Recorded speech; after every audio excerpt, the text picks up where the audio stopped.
Je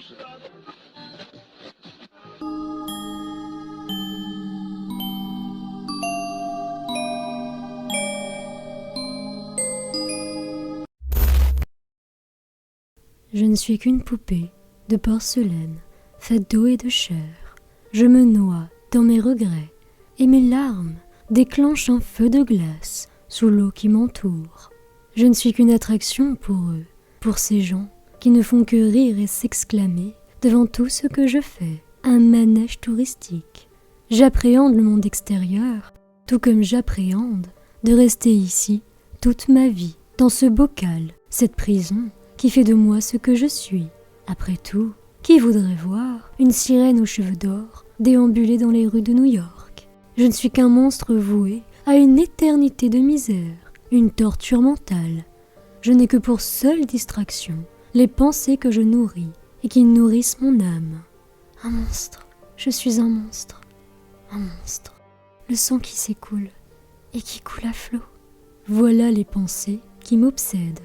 Pendant que je suis là, à faire des tours comme un animal, dans cette piscine, sous ce chapiteau couleur carmin, j'imagine me délecter de la peur et de la souffrance de tous ces gens. Je m'imagine planter mes dents dans leur peau et cisailler leur chair, pas comme un vampire, non, mais plutôt comme un loup qui ne saurait contrôler son côté sauvage et pourrait enfin attaquer la main qui l'a battu. Je viens du fin fond des océans, mais cela n'a pas d'importance, et tout ce qu'on attend de moi est dérisoire au plus haut point. Chanter et sauter dans des cerceaux, un prédateur servi comme un jeu, mais tout en dansant sous les flots de la musique qui ruisselle dans mes atomes, telle une harmonie, je les regarde et les vois crier dans mon esprit, je les vois tomber comme des oiseaux qu'on abat et pour qui leurs ailes ne servent plus à rien. Je me vois planter mes griffes jusqu'à atteindre leur cœur. Je me vois rire aux abois, telle une hyène qui a enfin attrapé sa proie. Je me vois danser et virevolter sur leur corps, leurs yeux emplis de peur et de terreur. Je me vois leur arracher la langue pour qu'ils ne puissent plus rigoler de moi et de mon spectacle. Je me vois donner Alan, le directeur du cirque, en pâture au lion. Mais pour l'instant, je suis sagement assise sur le rebord de la piscine et je leur souris à tous. Un sourire innocent, presque enfantin, et je me dois de les charmer.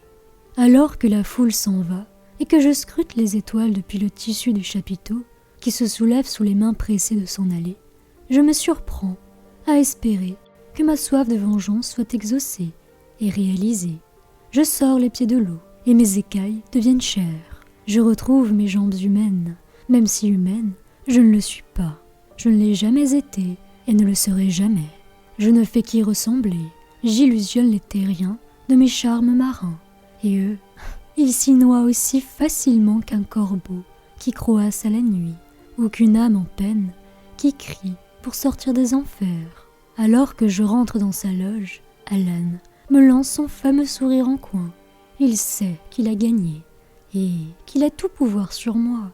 Mais ce qu'il a omis, c'est qu'aujourd'hui, je n'ai pas mangé les poissons dans lesquels il glisse la drogue qui lui permet de m'adoucir. Non, cette fois-ci, j'ai pleine conscience. La haine toque à la porte de ma tête en me disant de me déchaîner sur tout être humain qui passerait devant mes yeux. Et c'est bien ce que je compte faire. Avant même qu'il n'ait pu s'approcher de moi, je lui bondis dessus et le griffe à la joue. La pauvre âme se débat tant bien que mal, mais alors qu'il essaye de me repousser, je plante mes griffes dans son thorax.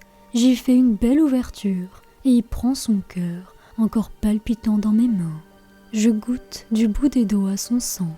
Et oui, c'est bien le goût de la revanche. Il est exquis et sublime à la fois. Un goût de paradis avec une touche d'interdit. Un parfum damné.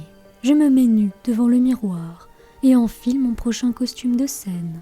Le spectacle doit continuer. Cette soirée sera en effet mémorable, tout comme Alan a l'habitude de le dire, enfin, avait. J'ouvre le chapiteau de mes doigts et vois la foule assise dans les gradins qui attend. M'attends-moi. la gentille petite sirène. Et je sais à ce moment-là, précis, que j'ai le monde à mes pieds. Il est si facile pour moi de rentrer et de nager dans la piscine, de chanter et de les appeler jusqu'à moi. Et c'est ce que je fais. Je fais vibrer mes cordes vocales jusqu'à ce qu'ils se noient tous dans le grand bassin et que les corps s'entassent. Ils sautent et plongent pratiquement les yeux fermés, car ils ne peuvent résister à mes enchantements. Et c'est lorsque je contemple la chair des cadavres se mêler à l'eau qui m'entoure que je sais enfin qui je suis et ce dont je suis capable.